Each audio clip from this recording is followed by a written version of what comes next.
Last month, I sat down with a roofing company spending $8,000 on Google and Meta. This was a good company, had a solid reputation, reviews, been in business for over a decade, located in the Midwest. I asked them one question: which of your ads is actually bringing in jobs? Yes, which of the ads from the $8,000 spend they had was actually bringing in jobs? And there was a really long pause. It wasn't because they were embarrassed or didn't want to share their numbers. It was because after months and months of reports, agency calls, no one had ever asked them that before. So they really didn't know. I'm Ariel Cohen. I've been marketing for the last 10 years and focused on roofing marketing specifically for the last 5. I've done hundreds of these audits now. I'm talking roofing companies and contractors from $1 million trying to break through to $3 million, all the way up to 30 million plus operations trying to tighten up their marketing to understand what's working, what's not, and double down their growth. And the honest answer, and why I wanted to film this particular situation and audit, is because this company's situation is really not unusual. It is almost the exact same thing I see when I look at roofing businesses that are spending real money on marketing for a few years, few months, without ever someone pulling all 3 pieces apart at the same time. Now let me share with you those 3 pieces. Piece number 1 is the ad account. Piece number 2 is the website, and piece number 3 is the brand. All 3 are running. None of them were connected to the other 2 in any meaningful way. Today, my goal is to walk you through the actual findings so you can relate it to your business and fix what's broken in these connections. Now, this is not a summary, it's not a highlight reel. This is real data, real problems, and what was actually costing this particular company their growth every single month. So let's dive in. First thing we looked at was the ad account. We have to start with where the money is going, right? So first thing we look at in any ad account is the conversion tracking, because everything else the platform tells you is only as accurate as what it's measuring. Also, these tools are not the best at measuring for accuracy, believe it or not. So if the signal's wrong, the tracking's wrong, the algorithm is wrong, and then what happens is the reports are wrong. They're about 70% correct, 50% correct, 80, but never at 90+%. Now this company had Google Ads conversion tracking set up. That looked fine on the surface, but when we went through each conversion action one by one, we found their website form submissions were double counting. That means for every website form submission that came in, for every 1, Google was counting it as 2. That configuration issue actually has been sitting there completely unflagged. Now, the ad platform thought it was generating twice the leads it was actually delivering. So it was bidding and optimizing as if there was twice the efficiency that there actually was. You can see the problem with that, right? So the algorithm was spending confidently on signals that were not telling the exact truth. First thing, when we went in and corrected for it, the actual cost per lead was 40% higher than what their report was showing. They had been on monthly reporting calls, and the report looks fine, right?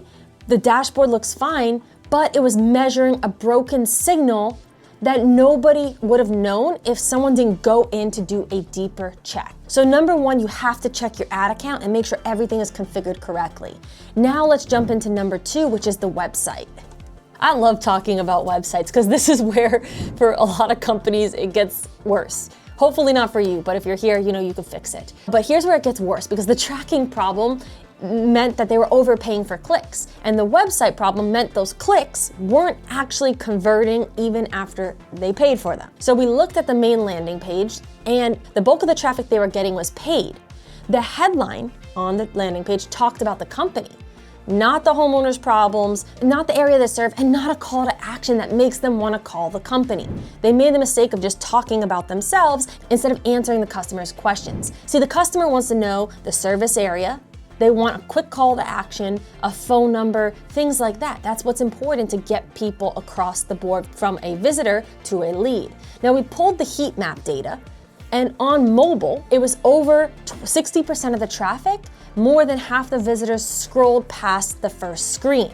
This isn't really a design conversation, it's more about math when it comes to websites. When you're paying for a click, you have about 3 seconds to answer 2 questions the person came for and why they landed on your site. Can you help me, and how do I reach you? It's that simple. And if those things aren't immediately answered or visible, a lot of the clicks, the visitors who come to your site, are gonna bounce before anything else happens. The third piece is the brand.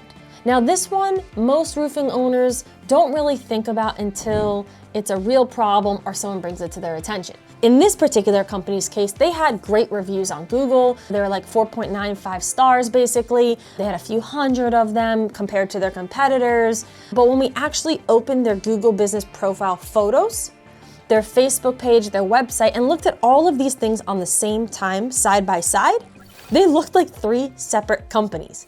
There was different logo variations, so it's the same name and everything, but some of the ones were the older logo versus the newer one. Some of them had slightly different coloring and how they described their work, so there was no consistency between the different platforms. So if a homeowner found them, for example, on Google, and then checks Meta, Facebook, to see if they're legit, and they click through, they're rebuilding their sense of trust because it looks a little different. And so instead of already feeling like they already know the company, each touch point makes them start over, in a sense.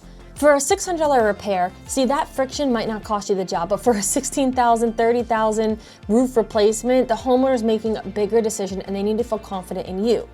Inconsistency online will not inspire the confidence when you show up in person. It creates a low-grade doubt that most owners never even know existed because the homeowner never says anything, they just call somebody else. For example, if your website's old, outdated, and doesn't represent the brand and the high quality, what makes you think that they think that you're gonna put on a good roof? So when I showed the company their numbers, the tracking errors, the ads that were generating some of the leads, things weren't completely broken, just to be clear. But they were paying about 40% more for leads than they should have. And that finding alone is worth it because you can decrease and actually get more leads tracking the correct way and sending people to a page that we really need to optimize. See, if you fix the ads and the website still has an issue, or if you fix the website but you're still overpaying for traffic, or you fix the brand and the other 2 are still draining money, you can't have that happen. You have to have all the pieces and all 3 of the things I mentioned today work together. And that's the part that's almost never explained when someone's trying to sell you one piece of the puzzle only. That's why I truly believe you need the entire puzzle, not just a piece. So if you're running ads right now and you genuinely can't point to which campaign is bringing in your best jobs, that's exactly what a marketing audit is built to answer. And we do these for roofing companies specifically. $99, you get the same breakdown that I just shared with you done to your account in even greater detail. Your website, your local presence, and we meet live at the end to walk you through what we found. So take what I shared with you today and apply it to your business and make sure those 3 pieces are working together to fuel your marketing. If you want a professional to look at your marketing and actually audit what's going on like I did today, go ahead and click the link in the description to learn more about what a marketing audit consists of and how it can help you with your marketing. I'll see you in the next video.